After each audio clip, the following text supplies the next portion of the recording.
This case involved a repeat offense, something courts take very seriously. The defendant, a grown man with no shortage of prior chances, had been charged again with the same violation he'd faced before. Nothing violent, nothing sensational, but repeat behavior tells a story. According to court records, this wasn't a misunderstanding. It wasn't a first mistake. And it wasn't unfamiliar territory. The court had already issued warnings in the past, reduced penalties, opportunities to comply. Each time the message was clear: fix the behavior or the consequences escalate. And yet, here he was again. From the very beginning of the hearing, his demeanor stood out. He sighed when the charges were read.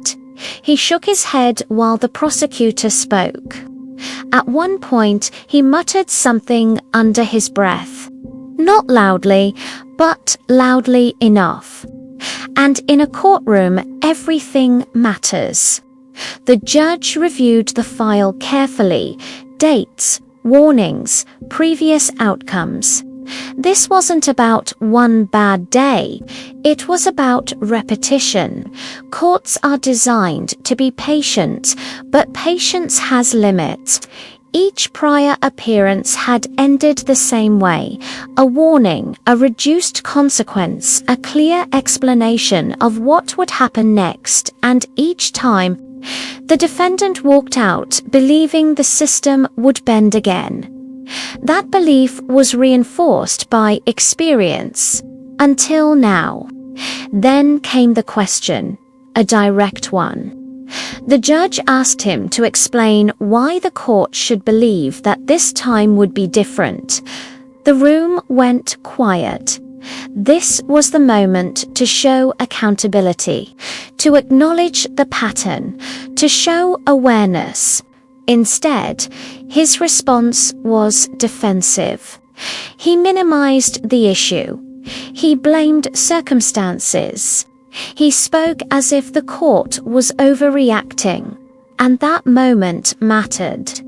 Because judges don't just listen to words. They observe tone, body language, responsibility, or the absence of it. As he spoke, the judge took notes. Slowly, deliberately. His attorney shifted in his seat, likely realizing the damage being done. Because when a defendant treats a repeat offense like an inconvenience, the court takes notice. The confidence faded. The posture changed. And for the first time, the possibility of consequences seemed real. In the courtroom, the air was thick with a familiar tension. The defendant stood before the judge, oozing a confidence that bordered on arrogance. He had been here before, many times in fact. Each time he walked away with a warning, a slap on the wrist, a promise to do better. His lawyer had just delivered a passionate, almost theatrical plea for leniency, painting a picture of a man who just needed one more chance. The defendant himself chimed in, his voice smooth, reciting well-rehearsed lines of remorse and future good intentions. He seemed to believe his own performance, convinced that this time, like all the others, he would walk out of the courtroom a free man, the system once again bending to his will. The prosecutor had already presented the facts, a long, damning history of repeated offenses, a pattern of behavior that showed a clear disregard for the law and the opportunities he'd been given. But the defendant wasn't listening to the facts. He was watching the judge, waiting for that familiar nod, that sigh of reluctant forgiveness. He was sure he had it all figured out, but this time was different.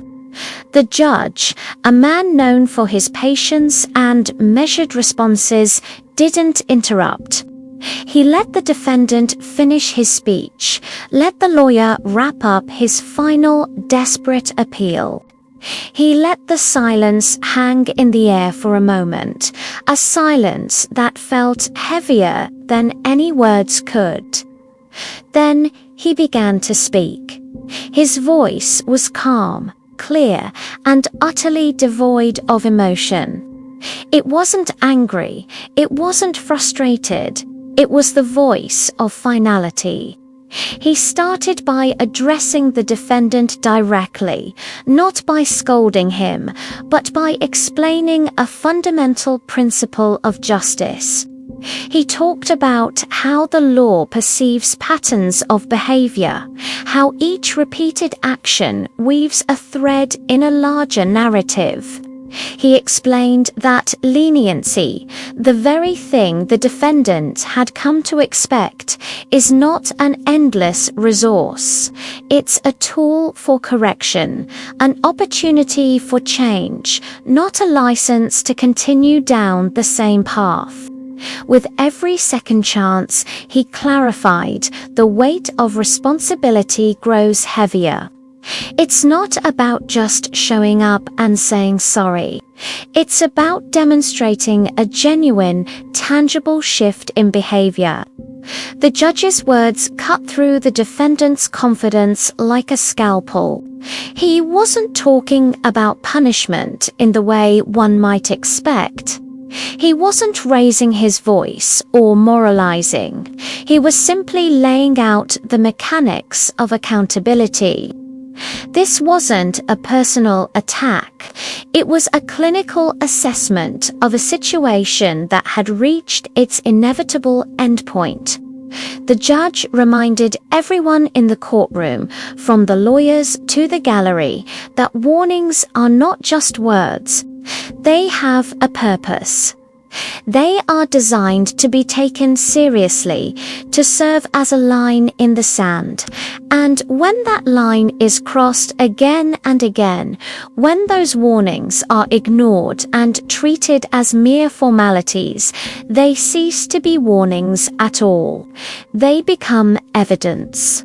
They become part of the record, a testament to a person's unwillingness or inability to change.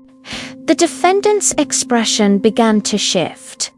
The smug certainty that had been plastered on his face started to crack, replaced by a dawning, chilling realization. He was finally hearing the judge, not just listening to the sounds.